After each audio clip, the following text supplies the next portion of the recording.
Bonjour, bonjour à tous. Première journée de confinement réel du coup, hein, puisque j'ai parlé dans la dernière vidéo du confinement potentiel. Alors je pense, j'avais tablé sur l'hypothèse d'un confinement partiel, c'est-à-dire confinement plutôt de la région Grand Est et Île-de-France, comme il était dit dans certaines discussions, etc. Bon, finalement, on est parti vers j'avais critiqué cette hypothèse-là et finalement on est vers un confinement total, ce que je critique encore plus, puisque un confinement total, pour moi, c'est encore pire, du coup. Voilà, je vais pas revenir sur les arguments que j'ai développés, voilà, allez voir ma dernière vidéo et vous verrez pourquoi j'estime que ce confinement est stupide. Voilà. Enfin, je peux en parler quand même un petit peu pour dire, rappeler juste quelque chose. C'est que pour moi, il est inutile de faire ce confinement sur une grande partie du territoire. Et c'est marrant, je viens de voir un tweet de Trump. Donc vous voyez, c'est pas n'importe qui est d'accord avec moi, puisque Trump a dit lui-même, contre certaines critiques qui, eux, demandent le confinement aussi sur tout le territoire américain, ou les mesures, enfin, c'est pas je crois qu'il parle pas encore de confinement là-bas, mais en tout cas de mesures prises pour lutter contre la propagation du virus sur l'ensemble du territoire américain. Il a répondu dans ce tweet en disant que euh, la situation d'un État à un autre n'est pas la même. Et qu'il y a des États qui sont très peu, peut-être, voire peut-être pas du tout touchés par le coronavirus, alors que d'autres le sont beaucoup plus. Voilà. Et en France, c'est la même chose. C'est-à-dire qu'en France, on a des régions. Alors déjà, même quand on parle du Grand Est, le Grand Est, c'est une région très vaste. On dit que le Grand Est est la région la plus touchée, mais en réalité, ça n'est pas vrai. La région, vous regardez département par département. Alors, je m'excuse parce que dans ma dernière vidéo, je me suis trompé, j'ai parlé du Bas-Rhin. Évidemment, ce n'est pas le Bas-Rhin, c'est le Haut-Rhin. Hein, le Haut-Rhin, effectivement, parce que je confonds toujours les deux, parce que c'est vrai que c'est par rapport au fleuve. Hein, c'est le Bas-Rhin se trouve en amont oui, non, en aval plutôt. Et le Haut-Rhin, justement, en amont. C'est pour ça qu'on parle de Haut-Rhin. Voilà, et donc du coup, c'est le Haut-Rhin, la région de Colmar-Mulhouse, qui se trouve aujourd'hui être la plus touchée dans le Grand Est. Et vous voyez, la différence est énorme, c'est-à-dire entre un département comme le Bas-Rhin, non, le Haut-Rhin, je vais avoir du mal. Voilà, mais bon, vous avez compris de quoi je parlais. Un département donc comme le Haut-Rhin, et je crois le dernier bulletin là, qui est sorti de l'Agence régionale de santé à 688 cas, quelque chose comme ça, pas loin de 700 cas, ce qui est déjà pas mal, hein. Alors que un département, j'ai vu comme les Ardennes, qui se trouve dans la même région Grand Est, hein, de l'ancienne région Champagne-Ardenne, les Ardennes a un cas déclaré. Un cas, ça veut dire qu'au maximum, il y en a un dans les hôpitaux, pas plus. Donc vous voyez, quand on parle du Grand Est, la région la plus touchée, en vérité, c'est très inégal d'un bout à l'autre du Grand Est. Donc, pour moi, encore une fois, je maintiens l'hypothèse qu'il aurait été plus efficace de faire un confinement, mais total, un confinement total, bien pire que celui que nous avons aujourd'hui dans le Bas-Rhin, avec interdiction de sortir, le Haut-Rhin, pardon, interdiction de sortir du département, alors que on- dans le reste, on pourrait continuer à vivre à peu près normalement, je dis bien à peu près, mais prendre certaines mesures, hein, les gestes barrières et puis d'autres choses, peut-être tout ce qui n'est pas indispensable, oui, le laisser fermer, voilà, on peut imaginer les restaurants, les bars fermés, à la limite, d'accord, mais ou enfin, les lieux de rassemblement. Mais par contre, euh, voilà, de nous confiner comme ça du jour au lendemain, c'est stupide. Je pense que déjà c'est inutile. C'est inutile parce qu'on voit en Italie pour l'instant ça ne porte pas ses fruits. En Italie ça continue à augmenter. Il y a toujours autant. Voilà, on est toujours en train d'aller vers le pic de l'épidémie. Et ça n'a pas. Alors, on peut dire que peut-être ça a été pris trop tard. Oui, on peut confiner un pays dès qu'il y a un cas, pourquoi pas. Mais bon, euh, moi je pense que là de toute façon c'était inutile de le faire maintenant. Il aurait dû fallu le faire uniquement sur des endroits très localisés. Bon, ça, je vais pas revenir là-dessus, je l'ai expliqué dans ma dernière vidéo. Euh, Maintenant que nous avons ce confinement, donc nous sommes, alors que même si le président n'a pas parlé de ça, mais il a quand même parlé d'état de guerre, hein, il a parlé le mot guerre, il l'a dit plusieurs fois. Je pense que c'est surtout pour nous faire peur et pour nous impressionner, hein, parce que d'accord, c'était irresponsable, les Parisiens qui sont sortis dans les jardins, qui étaient pleins de monde, etc. Oui, mais tout le monde n'est pas parisien. Alors à la limite, faites ça à Paris, mais moi, franchement, je sors dans ma rue, il n'y a personne, même en temps normal déjà. Donc je vais contaminer qui? Si je vais me balader, j'ai la forêt pas loin de chez moi, si je vais balader dans la forêt, on me demande, alors ça c'est l'éternel problème de la bureaucratie en France, c'est-à-dire que même dans un, dans un contexte spécial comme celui-là, l'État vient toujours avec sa bureaucratie nous emmerder. Il faut remplir un papier pour dire j'atteste sur l'honneur que je vais faire mes courses ou que je vais voir ma grand-mère malade ou que ceci ou que cela. Non mais attendez, euh, c'est débile. Il faut même remplir le papier pour sortir son chien devant la maison pour qu'il aille faire ses besoins, quoi. Je sais pas si vous vous rendez compte. La débilité mentale de ce pays. Il n'y a pas un pays plus débile que ça. Enfin, c'est incroyable. C'est incroyable. Moi, ça m'énerve ce genre de truc. Et on voit encore la bureaucratie débile qui s'exprime. Et puis ce confinement, je vous ai dit, sur tout le territoire, qui pour moi non seulement est inutile, mais va avoir des conséquences désastreuses. Alors déjà, les conséquences économiques, elles peuvent être déjà très préoccupantes, et j'espère vraiment qu'on sortira de cette crise sanitaire avant que n'arrive la crise économique, parce qu'elle va venir, la crise économique derrière. Et ça va faire mal. Peut-être même plus mal que le coronavirus. Et ce qui est encore plus dangereux aussi que le coronavirus, c'est la réaction des gens. Euh, Là, je sais pas, moi j'ai entendu un coup de feu tout à l'heure dehors et j'entendais des mecs en train de faire les cons à moto, hein. Donc le confinement, pour l'instant, il est pas si respecté que ça. Alors je pense qu'on va peut-être être un peu tolérant les deux, trois premiers jours, mais je sais pas ce que ça va donner d'ici deux, trois semaines de confinement. Ouais. Pour l'instant, c'est pour 2 semaines, mais ça peut se prolonger. Parce que je pense pas que dans 2 semaines, on en sera sorti. Surtout que nous, ici, dans la grande partie du Grand Est, on en est vraiment qu'au début de l'épidémie. Et donc nous confiner maintenant, alors qu'il y a 0,04%, je le rappelle, encore 0,02 officiellement, hein. Même si je le double, voilà, ça fait plus que ça, mais ça fait pas 1% en tout cas. Donc on est à moins d'1% de la population qui est touchée, bien moins d'1% même. C'est vrai qu'à 1%, ça peut commencer à être préoccupant, mais avant, bon, ça n'est pas tant que ça, quoi. Voilà. Et pourtant, on prend des mesures comme si c'était vraiment comme si c'était la guerre. On a dit nous sommes en guerre. Et c'est ça surtout qui est préoccupant et que pour moi, ce qu'il faut retenir surtout, bon, maintenant on essaye de faire avec, hein. On va pas s'énerver, s'exciter et puis partir sur des théories du complot, etc. Pour moi, de toute façon, oui, c'est vrai qu'il y a une question de privation de liberté, c'est vrai qu'il y a un calendrier qui peut être un peu favorable et qui peut laisser la place à toutes les spéculations. On peut se dire, oui, c'est fait peut-être pour nous priver de liberté, c'est peut-être un test, une vaste opération d'ingénierie sociale, c'est possible. Mais en attendant, pour moi, ce qui est surtout important à retenir, c'est que ce qui est en train de se passer là, cette crise-là, dont on sortira, et puis après, bon, ça va être comme vous savez, comme dans le livre La Peste, mais j'en reparlerai hein, dans la Peste de Camus. Vous avez surtout l'épilogue, la fin de, ah, je le fais souvent avec mes élèves, ça en français, la fin du roman. Vous avez toute la ville qui sort d'une quarantaine justement, alors plus contre l'épidémie de peste, et puis vous avez le docteur Rieux qui lui est un peu en retrait de tout ça et qui se dit vous réjouissez pas trop vite, faut pas oublier ce qui s'est passé. Alors évidemment, bon, tout ça c'est allégorique, hein, ça parle pas vraiment de peste en réalité, hein. En réalité, la peste, c'est la peste brune, hein, là-dedans, hein. C'est un roman contre le fascisme, voilà, contre le nazisme, etc. Mais bref, en tout cas, c'est construit le récit est construit comme une lutte contre une épidémie de peste. Et moi, je pense que c'est intéressant, le parallèle, oui, on peut le faire là, c'est-à-dire que, bon, j'en reparlerai quand on sortira de cet épisode-là, mais je vois que à partir de là, les gens vont oublier, vont recommencer à vivre comme avant, etc., en se réjouissant, en disant oui, on a vaincu tous ensemble, etc. Voilà, et donc je pense que, enfin, je sais plus pourquoi je parlais de ça d'ailleurs.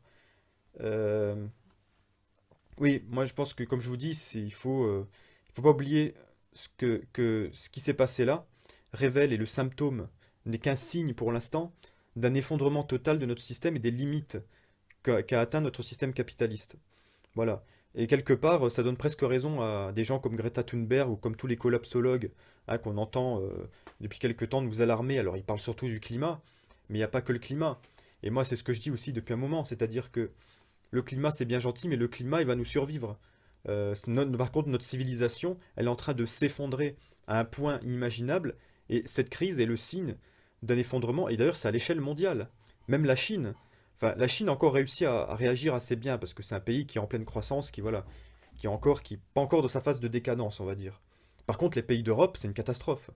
Et la France, Je vous dis, j'ai encore vu aux informations depuis, ça fait 2 jours déjà, qu'on nous dit, moi je vis pas loin de Metz, hein, on nous dit que le CHR de Metz est, comment dire, est saturé, il est déjà saturé. Alors que en Moselle, qui est le département de Metz, hein, la Moselle, a 0,01%, maintenant 0,02, hein, depuis 2 jours ça c'est passé à 0,02, 0,02% de cas. C'est-à-dire, là, ils sont un peu plus de 200. Sur une population de 1 036 000 habitants. Donc, vous voyez, c'est vraiment rien. C'est rien du tout.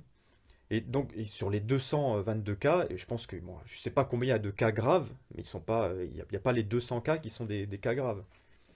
Voilà, à moins que si, sur les 200 cas en réanimation, mais je pense pas. Voilà, donc ça veut dire que déjà, avec le peu de nombre de gens touchés, de gens cas graves qu'il peut y avoir, c'est-à-dire ceux qui nécessitent une hospitalisation, donc ils sont une minorité parmi la minorité, on va dire, il y a déjà une saturation des hôpitaux. Donc c'est ça qui est inquiétant, c'est-à-dire que la France, qui est quand même considérée comme le meilleur système de santé au monde, n'est pas capable de prendre en charge une poignée de malades. C'est parce que c'est une poignée de malades. Nous, on a l'impression, tel qu'on nous dit dans les médias, que les hôpitaux, vous savez, c'est comme dans les films américains, ou les films catastrophes, où vous avez des mecs qui arrivent par camion entier. Non, c'est pas le cas. C'est pas le cas, ils arrivent au compte-gouttes et on n'arrive pas à les prendre en charge. C'est terrible. Et en réalité, si Metz est saturé, c'est parce qu'ils doivent prendre en charge ceux du Haut-Rhin, qui n'ont déjà plus de place. Alors qu'ils sont, bon, maintenant ils sont 700, oui, 700 cas, donc sur les cas graves, je sais pas combien il y en a, mais voilà, c'est quelques centaines qui n'arrivent pas même pas à disséminer au niveau de la région. Donc c'est extrêmement grave, alors que c'est une des régions les plus grandes et les plus peuplées, quoi. C'est extrêmement grave. C'est extrêmement grave ce qui se passe. Donc ça, c'est un signe déjà de l'effondrement de notre système de santé. De toute façon, pour ceux qui en doutaient encore, c'est au niveau de l'Afrique aujourd'hui. Voilà, on est au niveau de l'Afrique, c'est clair et net. Euh, Au niveau moral et institutionnel, c'est une catastrophe. On le voit bien, on a un État qui est en panique totale et qui fait n'importe quoi. Et, euh, et au niveau aussi bah, de l'Europe, hein, l'Union européenne, ça y est, l'acte de mort de l'Union européenne, ça y est, c'est fait, hein. On voit qu'il n'y a aucune cohésion au niveau européen. Il y a chacun sa merde, chacun fait ce qu'il veut. L'Allemagne, qui est le pays le plus puissant, a fermé ses frontières. Enfin, ils n'ont pas fermé les frontières, ils filtrent, hein, ils filtrent à la frontière. Hein, ils contrôlent les gens avec des machines pour voir s'ils n'ont pas de température, sinon ils les renvoient chez eux. Notamment pour les frontaliers qui vont travailler en Allemagne. Voilà, donc ça prouve que nous sommes à un stade qui n'est que le début, vraiment le début, les symptômes, mais déjà assez visibles d'un effondrement total de notre civilisation. Et, enfin, en tout cas de la civilisation occidentale, et je pense que la civilisation asiatique elle va venir derrière. En tout cas chinoise, hein, parce qu'asiatique c'est essentiellement autour de la Chine. Voilà. Et les Américains peut-être s'en sortiront encore un peu mieux que nous. Et à la limite, il n'y a que la Russie qui s'en sort assez bien, qui est préservée, alors peut-être pour des raisons géographiques, je ne sais pas comment ça se fait qu'ils sont assez bien préservés, mais on voit que les Russes, il n'y a pas de, voilà, il y a pas de panique. Bon, les Russes, ils ont fermé les frontières et puis c'est tout. Ils ont dit maintenant, il n'y a plus de gens qui viennent. Israël l'a fait aussi, hein, voilà. Israël l'a fait assez tôt, hein, c'est tôt. Ils ont dit on veut plus de Français, on veut plus d'Italiens, on veut plus de. Voilà. Ils ont raison, ces pays-là. Ils ont raison. Voilà. Et ils n'ont pas peur de prendre ces mesures-là. En France, il y a l'économie sacrée avant tout. D'ailleurs, je vous rappelle que en même temps que le confinement, notre président a quand même annoncé 200 milliards d'aides aux entreprises. Alors oui, il faut aider, notamment les PME, tout ça qui vont être touchés. Je suis d'accord. Mais on voit là, il y a de l'argent pour les entreprises. Il n'y a pas d'argent pour les hôpitaux, il y a de l'argent pour les entreprises. Il faut m'expliquer la logique là-dedans. C'est-à-dire qu'on place vraiment l'économie au-dessus de la santé, on place l'économie au-dessus de tout. Là, c'est clair et net, c'est la preuve absolue. Voilà. Bon, sans compter, bon, voilà, pour ce qu'on va injecter, ce que la Banque Centrale Européenne va injecter pour les banques qui auront aussi, qui seront peut-être un peu impactées, etc. Bon, voilà, enfin, de l'argent, il y en a quand il faut et pour ceux qu'il faut. Voilà, c'est toujours une question politique et idéologique. Euh, voilà, c'est pareil pour les gens qui n'ont pas de masque ou pas de choses pour pouvoir se protéger, ben, rien à faire, c'est pas grave. Voilà. Donc ça c'est pour vous dire, vraiment, cette crise au moins, elle a cette vertu-là de révéler beaucoup de choses. Pour ceux qui en doutaient encore, il faut se débarrasser de ce gouvernement de merde, hein, de gouvernement complètement corrompu et complètement au service des puissants et non pas de la population, hein, qui n'est pas capable de gérer une petite crise de rien du tout en réalité, parce que je ne sais pas si vous vous rendez compte, mais finalement, c'est vrai que, encore une fois, je dis pas, au début, on minimisait, on disait c'est une petite grippette, etc. Non, ça n'est pas une petite grippette, c'est un peu plus dangereux que la grippe, mais c'est pas la peste non plus. Il faut pas exagérer, c'est pas la lèpre. Voilà, on va pas tous crever, non, nous n'allons pas tous crever. J'entends des gens qui paniquent, qui disent, qui sont enfermés chez eux et qui deviennent fous, qui disent on va crever, qui n'arrivent pas à dormir. Voilà, à cause des médias, à cause de ce contexte anxiogène qu'on a mis dans la tête des gens et qui ne sert qu'à créer de la panique. Et d'ailleurs, je vous ai dit, les gens vont devenir timbrés dans pas longtemps avec le confinement, hein. Voilà, donc c'est ça aussi qui me fait peur. Mais voilà, faut arrêter de paniquer, de devenir fou pour une petite épidémie qui finalement n'a pas l'air si méchante que ça, hein. Les Chinois en sont sortis assez bien, assez vite. Mais finalement, il n'y a pas eu tant de morts que ça. Donc bon, on fera les comptes à la fin, mais je pense que ça, c'est pas si terrible que ça. Et pourtant, j'étais le premier à m'alerter, j'étais le premier à faire des réserves et tout pour me dire si jamais je dois rester en confinement ou quoi, j'irai plus sortir faire les courses ni rien du tout. Parce que c'est ça, hein, le truc. C'est qu'aujourd'hui, on nous laisse aller faire les courses, aller travailler, etc. Mais en vérité, s'il y a vraiment une vraie menace pour notre vie, normalement, on sort plus du tout, hein. Et moi, j'avais fait mes réserves en prévision de ça, en me disant, si on arrive à un stade où il y a 1% de la population qui est touchée, en tout cas dans ma région, moi, je sors plus. Voilà, et on n'en est même pas là, encore aujourd'hui, on n'en est pas là. Et pourtant, on nous a confinés de force, et ça, c'est embêtant parce que, bon, déjà, c'est très hypocrite, parce que moi, si j'ai envie d'aller rendre visite à quelqu'un, normalement, je dois pas le faire, hein, mais je peux très bien cocher la case, je vais faire les courses, et puis je me balade avec un sachet de courses dans la voiture, pour faire croire aux flics que je viens vraiment des courses. Enfin, c'est totalement ridicule, quoi. Voilà. Euh, Ça, c'est des choses qu'il faut faire dans les grandes villes, dans les grands centres urbains, où il y a beaucoup de monde qui potentiellement peut se côtoyer, comme ce qui s'est passé à Paris le week-end. Bah, moi où j'habite dans un petit quartier excentré, là, une petite commune, c'est à côté de la forêt, ça sert à rien. Voilà, moi je peux très bien me balader en forêt, je vais pas attraper le coronavirus en forêt, hein. Faut arrêter, faut arrêter 2 minutes, quoi. Bon, voilà, c'est encore une fois, ça prouve simplement que nous sommes à une époque de décadence totale, de débilité totale, d'un système qui est en panique, qui n'est pas capable de gérer une crise de manière rationnelle. Voilà, et ça, c'est ça le plus effrayant là-dedans. Voilà, donc c'est pour ça que, voilà, moi je vais me mettre en retrait le plus possible. C'est pour ça que je m'intéresse beaucoup depuis un certain temps aux thématiques survivalistes, parce que pour moi, c'est l'issue de secours. J'ai toujours voulu être indépendant de tout cela, et je pense que là, avec le survivalisme que j'ai découvert il y a quelques temps, je pense que c'est une porte de sortie intéressante. Voilà. Et puis bon, ça n'empêche pas toujours de faire une analyse dialectique de tout cela, hein. L'analyse dialectique, au-delà de la crise du coronavirus, je vous dis, c'est ça, c'est que c'est le signe de l'effondrement du système capitaliste, de ce système aujourd'hui qui est complètement en dégénérescence totale, en roue libre totale, et c'est pour ça qu'il faut mieux penser à sa propre autonomie et à survivre à l'effondrement, pour ensuite voir après ce qu'on peut reconstruire derrière. Voilà. Mais voilà, on n'est pas à l'apocalypse encore, hein. On en est juste à une petite grippe de rien du tout, mais on en profite pour nous faire un peu d'ingénierie sociale, pour voir si on arrive à nous confiner, à nous tenir, à nous faire obéir à des ordres étatiques, à nous dire, voilà, restez chez vous. Il y a cette espèce de hashtag que je trouve complètement stupide, stay at home, en plus on le dit même pas en français. C'est ridicule. Euh, Restez chez vous, ben non. Enfin, pourquoi cette injonction, pourquoi cette infantilisation? J'ai pas besoin d'être infantilisé pour qu'on me dise, reste chez toi. Non, je reste chez moi quand j'estime, parce que je suis suffisamment grand pour le faire, je suis suffisamment capable de faire des calculs de pourcentage. Bon, je sais que la plupart des gens ne savent pas faire un calcul de pourcentage, pourtant c'est très facile et je peux vous l'apprendre, hein. Moi, ce que je fais chaque jour, je regarde les chiffres publiés par l'Agence régionale de santé, euh, le nombre de cas. Je prends ce nombre de cas, par exemple, hier c'était 222, je le divise par le nombre total de la population de mon département. Ça, c'est facile, vous allez sur Wikipédia, vous tapez le nom de votre département et vous avez tout de suite, hein, dans les premières informations, population totale, hein. Donc vous divisez le nombre de cas par la population totale, vous avez un résultat que vous multipliez par 100 et vous avez le pourcentage, hein, qui là est de 0,02%. Voilà, c'est tout simple. C'est des choses qu'on peut faire et à partir de là, on peut analyser la situation et se dire, bah là ça va encore ou là ça craint. Voilà. Après, bon, je vous ai dit, c'est pas pour ça que moi, ça fait un moment déjà que je me suis dit, j'évite trop me déplacer, les déplacements inutiles, d'aller dans des endroits où il y a trop de monde. Moi, je sors pas le samedi après-midi dans un magasin, etc.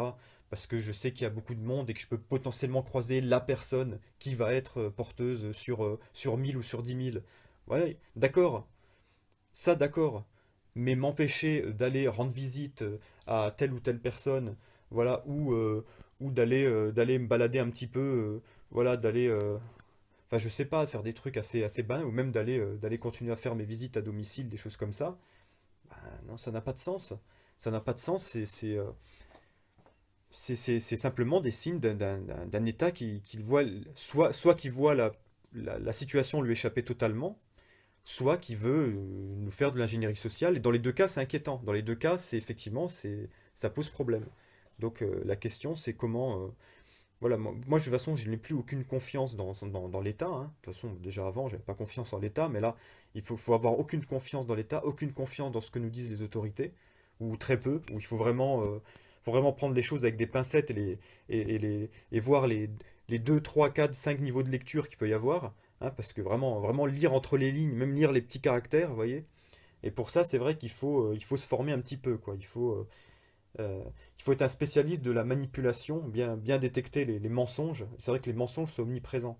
Et comme je disais aussi dans une précédente vidéo, euh, nous sommes abreuvés d'informations contradictoires. Donc là-dedans, il faut essayer surtout de faire confiance à son bon sens, parce que je crois que c'est le meilleur conseiller qu'on peut avoir. Voilà. Bon, sur ce, écoutez, ben, on essaye de faire avec ce confinement. On va essayer de pas trop s'énerver, de pas trop transgresser non plus, parce que bon, c'est pas nécessaire. Mais c'est vrai que je pense qu'il y a beaucoup de gens qui vont pas respecter totalement ce confinement. Il y a des gens qui vont sortir en loose day, qu'il va y avoir des rassemblements clandestins, à mon avis, j'en suis certain, parce que ça, c'est aussi l'esprit français. Et ça, on peut pas. C'est difficile de lutter contre. Et il va y avoir quelques frictions, quelques tensions à cause de ça. J'en suis persuadé. Voilà. Sur ce, voilà, bon confinement. Espérons qu'on sorte rapidement de ce virus. Et puis qu'ensuite on réfléchisse surtout à cet effondrement et comment on peut l'éviter. Et je pense que la première chose à faire, c'est déjà de se cultiver soi-même. Hein, c'est pour ça d'ailleurs que je rappelle, alors que ça fait un peu opportuniste, mais bon, moi c'est aussi un moyen pour pouvoir avoir un petit peu une activité plus ou moins indépendante aussi. Je vends des livres, voilà, je vends des livres d'occasion sur mon site lefrenchbook.com, hein, le-french-book.com. Vous avez le lien en description de la vidéo, hein, dans lequel vous pouvez trouver des livres à bas prix. Alors il y a toutes les catégories, il y a des romans actuels de grands auteurs, il y a Bernard Werber, il y a qu'est-ce que j'ai rentré récemment de Anna Gavalda, euh, il y a comment il s'appelle Musso, voilà, donc des auteurs vraiment des classiques, des best-sellers. Et puis, bon, après, c'est pas des livres tout neufs, hein, c'est des livres d'occasion que je vends, hein, donc des livres d'occasion, mais certains sont assez récents, il y en a de 2019. Hein. Et vous avez aussi des classiques, hein, donc si c'est l'occasion de redécouvrir les classiques de la littérature. Hein. Vous voyez, des trucs comme Victor Hugo. Alors ceux-là, je n'ai pas encore mis en vente, hein, Les Misérables de Victor Hugo, mais ça c'est qu'un tome, il faut que je retrouve les autres tomes pour pouvoir le mettre en vente, voilà. Mais d'ailleurs, il y a aussi mes romans à moi, hein, certains de mes romans aussi. Et puis, oui, parce que je rappelle que j'écris des romans. Voilà, des classiques, donc des livres, je crois que j'ai mis de la Comtesse de Ségur, enfin des trucs qui se lisent assez bien, qui peuvent vous aider à passer le temps pendant votre confinement, que vous pouvez faire lire à vos enfants aussi si vous voulez aussi les occuper. Hein, il y a des livres de jeunesse, il y a pas mal de choses aussi que je mets progressivement en ligne, et des livres aussi qui parlent d'un peu de tout, notamment de la santé par exemple, voilà. Donc il y a pas mal de... Voilà, c'est thématique, hein, vous pouvez aller voir. Donc le-french-book.com, c'est mon site sur lequel je vends des livres d'occasion et ça peut vous aider à passer le confinement. Hein, ça peut vous donner un coup de main. Et je rappelle aussi, ça par contre c'est gratuit, hein, que sur ma chaîne YouTube, je vais mettre en ligne, je vais essayer peut-être aujourd'hui ou demain d'en mettre déjà un, des cours. Alors il y en a déjà, si vous remontez le fil de mes vidéos, vous pouvez en trouver, hein, peut-être. Mais là, je vais essayer d'en remettre quelques-uns. Oui, enfin, ils sont pas tous en ligne en réalité, mais Je vais essayer d'en mettre déjà un ou deux demain. Donc je rappelle, il y aura des cours de français, d'espagnol, d'anglais, des conseils aussi pour le bac, etc. Enfin, je vais essayer de mettre pas mal de choses progressivement pour aider aussi à vos enfants à continuer à se préparer pour l'école, pour les connaissances, etc. En tout cas, dans les matières que je maîtrise moi, c'est les matières plutôt littéraires, hein, pas dans les maths et les matières scientifiques. Quoique sur scientifique, bon, tout ce qui est SVT, tout ça, il y a possibilité de faire quelque chose. Voilà. Mais déjà, sur ces matières-là que je maîtrise bien, je vais proposer des contenus qui peuvent être utiles à vos enfants. Vous pouvez les faire visionner. Voilà, des trucs assez. C'est des vidéos avec beaucoup de montage, etc. Comme ça, c'est pas monotone, hein. Voilà. Et voilà. Sur ce, je vous dis à bientôt pour une prochaine vidéo. Donc, soit une vidéo de cours hein, pour vos enfants, soit une vidéo où on fera un petit peu le point sur ce, sur ce confinement anti-coronavirus. Voilà. Au revoir et faites attention à vous.